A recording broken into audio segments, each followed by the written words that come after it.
What's going on, everyone? It's Mike back again, and I'm going to get straight into it. I have managed to find, and this is no disrespect to Championship teams, but they don't have many YouTube channels, and I've managed to find a fantastic Sheffield Wednesday YouTube channel. The link is in the description below. Make sure you pause this video, go and subscribe to his channel, and come back and watch the rest. I'm going to leave you to introduce yourself. Let's go. Right, hi, I'm PunkChef41. My real name's Jake. People always ask me, where did the name PunkChef41 come from? I used to have a bright green and blue mohawk, used to be a chef, and while I was making said YouTube channel, I was listening to some 41 and it all just fit together. But been doing Sheffield Wednesday videos for best part of about 7 years now, and they've only just really started taking off now. And my club's in a bit of a mess at the minute, so it'll be good to talk about. Yeah, I was going to come on to that, and very thankfully you did fill me in a little bit before we started recording.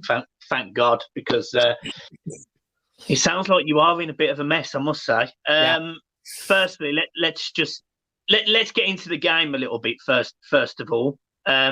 For Sheffield Wednesday, you're pretty similar to Everton. You haven't played a game due to COVID. First game back for us, so nothing like having a hard Premiership team to come and like check if the boys are fit or anything like that, because he's not been able to get to the training ground. It's been closed off. And then you had all the whole situation with no manager. So you duck with caretaker manager. The only thing that I got for this game, because I saw you guys play Rotherham, and Rotherham gave you a tough chance. If we can take some of what Rotherham did against you guys, we might have a chance. But it depends which Wednesday turns up. And at the moment, what it seems like all the lads seem quite happy, they're content, they're ready to go. But there's difference between what you see on social media and then what you get on the day. And I take in a lot of solace that Rotherham really went for you. If we can get the same level Rotherham did, it ain't for me to say that, them being a rival, but if we can have the same kind of thing they did, you're there for the taking if you're not on your day, and they showed it. Yeah, I think that's a very fair assessment. It was a very poor second half from Everton. To be fair, we were poor for 70 minutes of that game. Rotherham were the better side for the majority of the time. We got an early goal, which was fortunate, but we were poor apart from that. What I would say is Everton haven't been fantastic at home this season. You know, they've lost to Leeds, they've lost to West Ham. You are second in the home, guys, though. Yeah. I mean, don't get me wrong.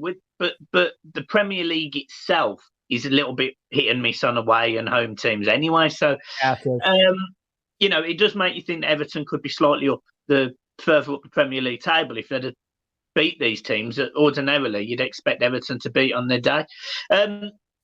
Let's get into Wednesday then. As you said, Rotherham give us a tough game against us at Goodison a couple of weeks ago. What do we need to be worried about with Wednesday? It depends which team turns up. If you get a team that can play, it's Barry Bannon in the middle, pinging balls all over the place. It's got a defence that on its day can be very organised. But sometimes the moment a goal goes in, the head can go. And we're a bit up and down team because at the minute we started the season with minus 12 points because we broke EFL. All that kind of stuff. Then it went to minus 6. Then Gary Monk got sacked. Then we hired Tony Pulis. Tony Pulis then got sacked 45 days into the job. And now we've got no manager. So we're a bit like a ship without a rudder at the minute. You don't know what team's going to turn up at the minute because 1 minute, and the annoying thing when COVID happened for us, we were on a run. We won back-to-back games. And it was the first time we've done it since like November last year. So it was one of those things where we were looking to push on, but we got the situation where we got a player like Jordan Rhodes. He's amazing in the Championship, just can't do it for Wednesday. He just can't.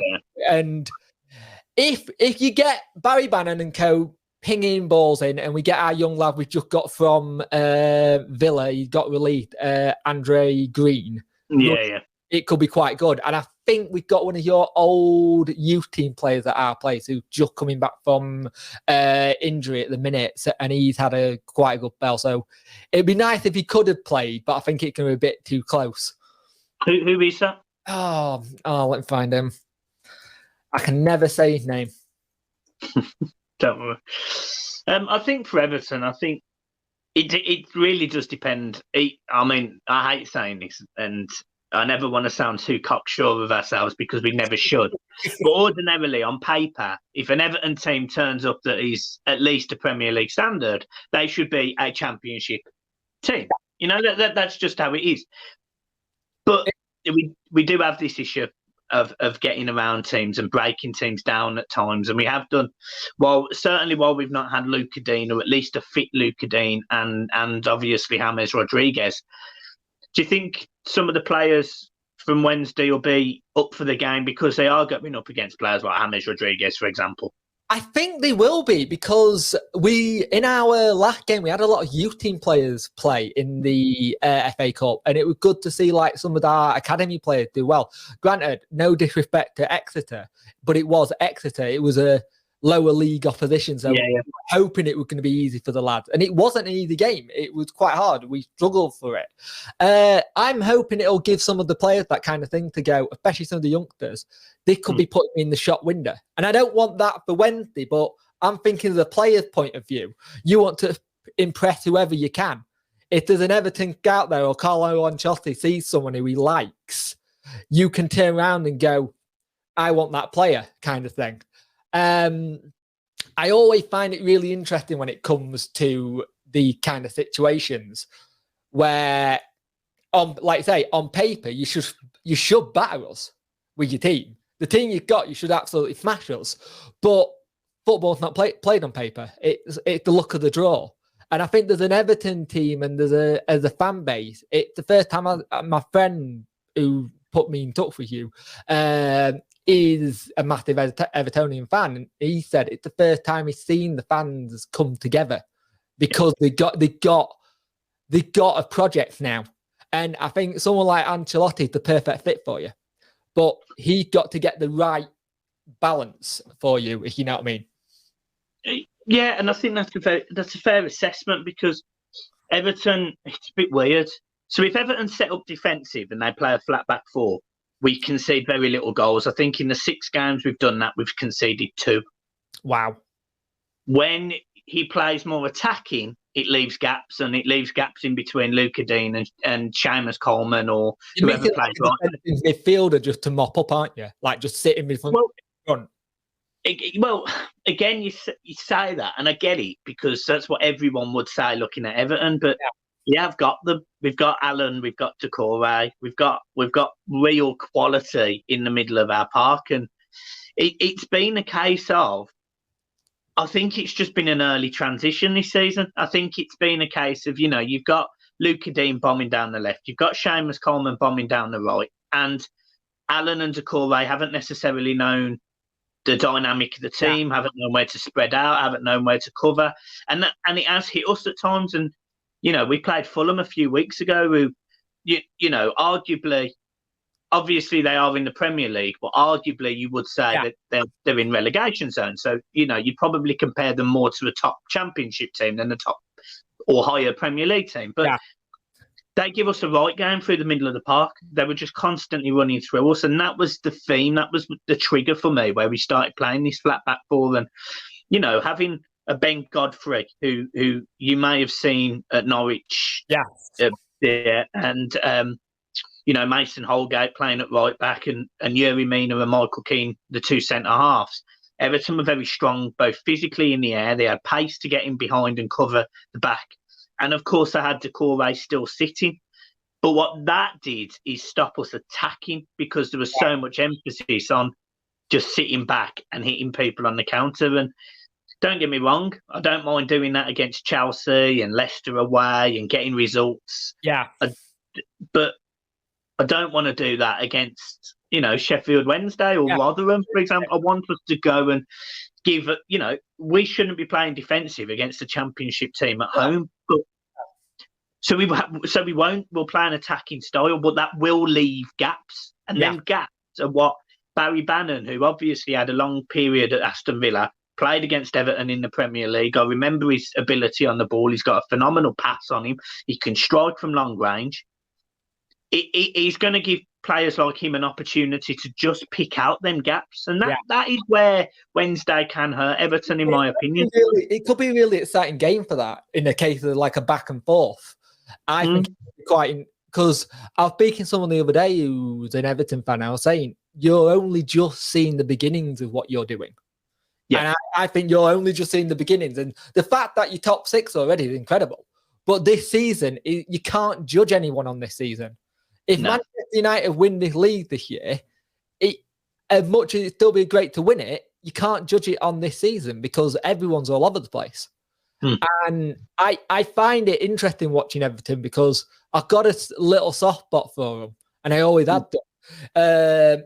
Because out of the two fan bases, they've been the nicest to me whenever I've spoken to them. When I speak to Liverpool fans, I get up shoulder, and I get why. I understand it. But at the same time, Wednesday fans are not the reason that happened.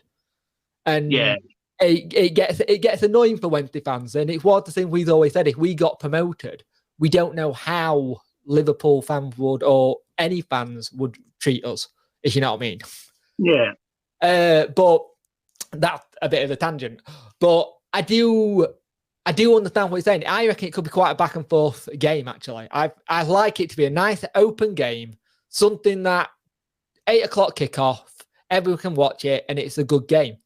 But you do have that feeling that if we decide to go defensive and you go defensive, it could go to 0-0 penalties, and nobody wants that. Yeah.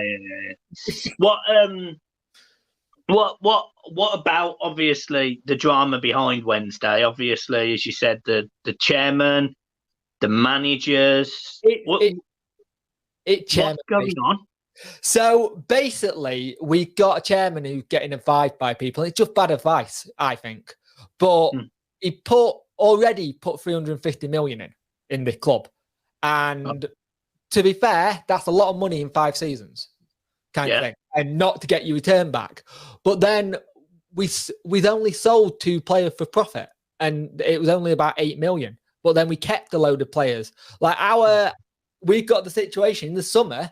We've potentially got our record-breaking signing Jordan Rose going on a free transfer, and our second high-paid transfer going out on a free.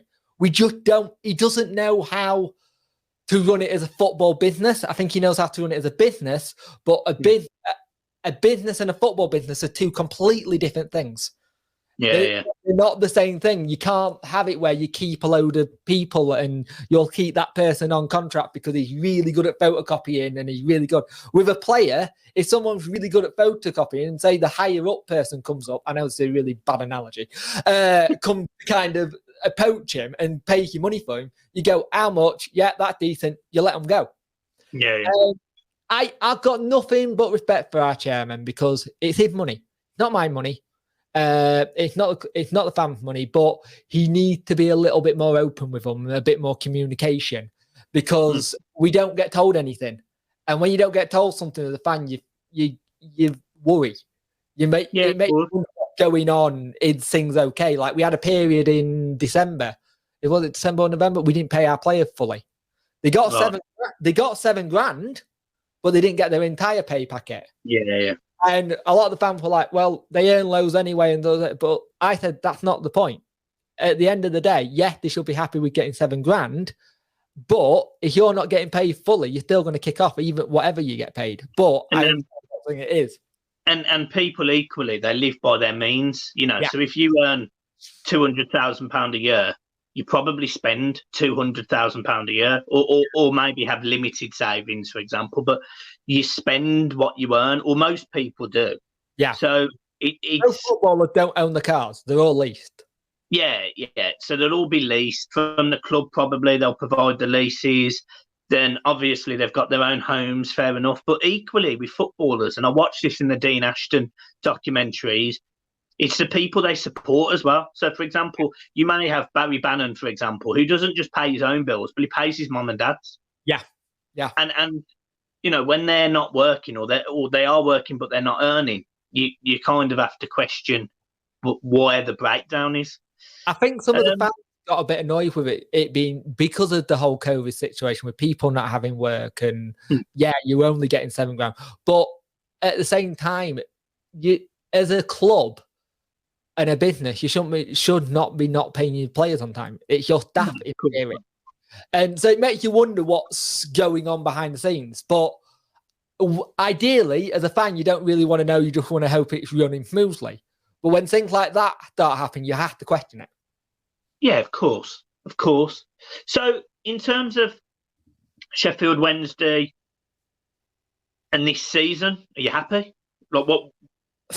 We're currently second bottom at the minute. Yeah. And I said if we got out of relegation mid-table, it'd be a good season, considering we started on -12. I think everybody had us down for relegation because of that. If we stay up this season, that's a huge bonus, and it's a huge weight off our shoulder considering what we started with. I don't think we're the worst team down there, but you've got you've got Wickham, Derby, Rotherham, Coventry, Birmingham a little bit, Nottingham Forest. But it's like you're looking at some of those names, and they're big teams like Wednesday, Forest, Derby. That's like what's gone wrong. And I think the whole notion of being able to be taken over by an owner, be able to spend the big bucks, especially in the Championship, doesn't exist. You can't spend it. Yeah. You've got to do financial. I think if we can stay up, that's icing on the cake. But if we go down, I worry for what the chairman's going to do. Is he going to do a Hull and just stop pumping money in? How do you think you're going to do? Well, what are you aiming for? You aiming for like Europe? Oh, it's a difficult question to answer for an Everton fan, to be honest. So I'm gonna put this from two perspectives. So from a media perspective, if you was to Google the top 6, for example, in any of their recent pictures, they don't include Everton, who currently sit 6th. Yeah. They include Chelsea, who are 7th. They include Arsenal, who are 10th. You know, it's just ridiculous. There was a stat the other day where they'd taken out Leicester, they'd taken out Everton and replaced them with Arsenal and Chelsea, who have both had much worse seasons than both of that. So I'm sick about to get broken, I reckon, by yourselves and Leicester. Well, and this is where it comes to the fan perspective. It probably should be, because Arsenal haven't invested £500 million in 5 years like Everton have. Yeah. Chelsea have, but they've got a manager with no disrespect to Frank Lampard, but he's just not up to the job, in my opinion. So it's there for the taking. But equally, and this is where I have to, as a fan, take a step back, everything's up for taking. It's not just the top 6. It's not even just the top 4. It's potentially the league. Now, I'm not saying Everton are going to win the league. I'm not sitting here saying that. But could you imagine come March and Everton are the end of March and Everton are 6 points off top? Because at the minute, if we win our 2 games in hand, because we have got 2 games in hand because of COVID, and you guys are in a similar boat, we would be joint 3rd, 2 points off top after 19 games. That would be incredible for your season. Well, that's what I mean. So it's difficult for me to sit here and say where I think Everton are going to finish, because Chelsea have got to get better. Is it difficult because you're so used to being an underdog, you're not used to being in this position? Well, the media are helping us stay underdogs, let's say that. But from an Everton fan perspective, it's Carlo Ancelotti is very different to what we've ever had, or at least in my lifetime. To be fair, I don't know how you got him. I still can't. I don't know. Yeah. And from the outside, it makes sense. Why would Carlo Ancelotti come to Everton? And then you break it down and you say, well, there's a new stadium on the horizon, which is going to be fantastic. Planning permission will be granted the end of January, and there'll be a spade in the ground in February. Amazing. Fantastic. There's investment for players. You know, Everton have got a front 3 of players like Richarlison, who would cost what? Dominic Calvert-Lewin, who's young and would cost what? You know, he's been backed with players like James Rodriguez and Allen and Ben Godfrey. These are the players that he wanted to sign, and Everton have gone and spent 30, 35 and 25 million respectively on those players. It's a phenomenal achievement, but we always thought, or at least me and John did on our channel, is that this season was a transition season. So I said, as long as we finish above where we finished last season, I'll take that. We finished 12th last season. It was a shit campaign. It was fucking awful. But this season, I look at it and I think, well, at this point, I probably would be disappointed if we finished any lower than 7th. Yeah, get that. But if we win our 2 games in hand, and I mean, for example, the next 2 Premier League games we've got is Leicester and Newcastle. Leicester at Goodison, Newcastle at Goodison. I'm not being funny.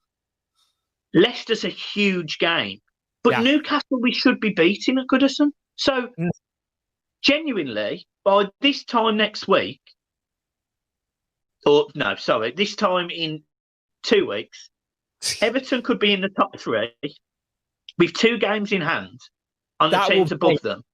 That would make the end of the season title race so interesting. It would, because with Liverpool now slipping as much as they're doing. Yeah. Because I don't think anyone saw that result coming last night. But it's not even necessarily that. Liverpool just can't score goals at the minute. And bearing in mind that they're a team that was built on goals, they're always going to struggle because you can't rely on their midfield for goals. And I've said this, I've banged on about this for years. If you take out the front 3 of Liverpool, which teams are now doing, they're sitting back. Yep. You can't break them. You can't break teams down. Burnley did a phenomenal job last night. You're not going to get a goal from Jordan Henderson from 20 yards or 25 yards. They haven't got that in their locker. So it's about time teams realised how inconsistent and poor Liverpool actually are on paper. Yeah. But there's no doubt they've been fantastic the 2 seasons beforehand, and I'm not going to sit here and say they haven't, and I fucking hate them for it. But this season, it's about time that people realised how to play against Liverpool. And it's a very ageing front 3 as well, isn't it? I think they're all in their early 30s. I genuinely don't pay enough attention to Liverpool. But what I can tell you is, Firmino is... how the fuck he's got away with being as shit as he has been for 3 years, and it's only now finally coming out is beyond me. He's fucking atrocious. I love it. Getting back to the game, obviously, what's your starting 11 for Wednesday? Is it difficult to predict? I'll give you mine if you want. It's hard to predict because I don't know who's had COVID and who hasn't. Okay, fair enough. Well, I'll go with the Everton team that I think. I think it'll be Olsen in goal. I think he'll play Luca Dean still for match fitness. I think you'll see Mason Holgate and Ben Godfrey possibly going into the back. I think you'll have Seamus Coleman on the right, or he might give John Joe Kenny a run out at right back because we want to sell him. So there's that option. Yep. I think we'll see Tom Davies, Andre Gomez, and Doucouré in the 3 in the middle. And I think we'll see Iwobi, Dominic Calvert-Lewin, and again, depending on Richarlison. I think he'll go with quite a strong front 3. I think for Wednesday, you'll probably either go with Kieran Westwood or Joe Wildsmith in net. It all depends if Westwood's still injured or not. He keeps having little niggles. You'll more than likely go with Shea Dunkley if he's fit, and Tom Lee's the centre-backs. Yeah. Depends because we don't have a manager. We don't really know what system he likes to play because it keeps changing. Kind of thing. I'd like us to try and give maybe the young lad another chance. Raul Gaviladen, he was good. Eric Thomas was good last game. Moses Adebayo will probably play as like a winger kind of thing. And it's a weird one because for definite Barry Bannon will play. The captain, he runs that midfield. You'll probably have something like Joey Pelopessi at the side of him. I'm hoping you'll see someone like Andre Green, the new lad, and Harris on the wings. But I really like to see we've got Izzy Brown from Chelsea on loan in the middle. And he come out this week saying he wouldn't mind staying at the club permanently. And if we got someone with that quality, it would be huge for us. And you'll probably see someone like Josh Windass or Callum Patterson or both up top. Josh Windass being Windass's kid. Yeah. And there's a few things there if you break them down. Andre Green, has played for Villa in the Premier League. So has Barry Bannon. Westwood's a good goalkeeper. I think a lot of Premier League clubs were linked with him. Certainly 3 or 4 years ago, they were. He basically got throws out the team when we had managers. They just froze him out, and no one could understand why. Like he's one of the best keepers in the Championship. And then you've got Callum Patterson, who we all know has been to a lot of clubs. He's played in a lot of positions as well. Went from centre back to a striker, I think, over his years. So, the team. Wednesday's got quality. They've got a team that can hurt teams, but from our point of view as fans, we don't know what we're expecting because we're only going on what the first team coach is going to give, and he's had 2 games. So from my perspective, I'll give you my score prediction. I'll go.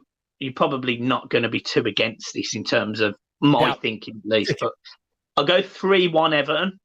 Yeah, I can see that. The only reason I'll go 3-1 and not a closer scoreline is I don't think Everton will make the same mistakes that they did against Rotherham. You're a better team than Rotherham, no doubt about it.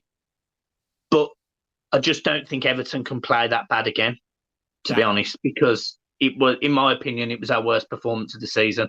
We scraped it in extra time. I think Carlo will want to be more convincing. I think Wednesday will score because the way that Everton are set up, they'll set up attacking, and I can see Barry Bannon putting a ball over the top for someone like Patterson who will out-jump Holgate and make it, 1-1 or 2-1 or whatever. But, I think Everton win 3-1. What about you?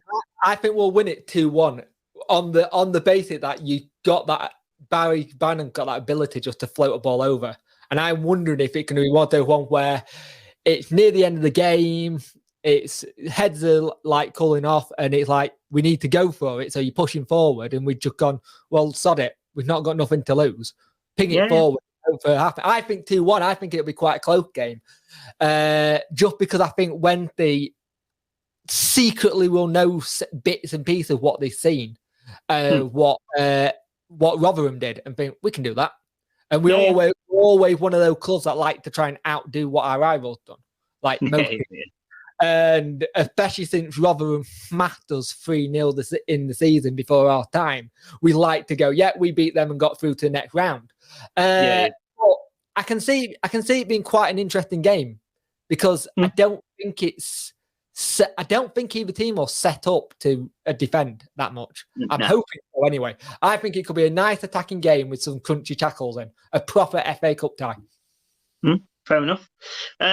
Jake, I'm going to leave it there. Thank you ever so much for your time today. I really appreciate it. I was late. So a big shout out to Jake for sticking with me. Credit to him. And Jake, obviously a link to your channel will be in the description below. I genuinely have no idea how many Everton fans will click it, but I hope they do because you've been really engaging and really informative. So thank you ever so much. And irrespective of this, good luck for the rest of the season. I don't wish you luck. I don't wish you luck on Sunday. Now, Sunday, it's going to be like whoever get through, great. But good luck for the rest of the season. And I'm liking watching an Everton team where I know they're now playing for fans. I know there's an owner structure there that's in place. And it's so nice to hear Everton fans sound positive because I've not heard it for a long time. And hopefully one day Wednesday can get back to those kind of times. And it'd be lovely to get back to the Premiership and have a proper go at you in the Premiership.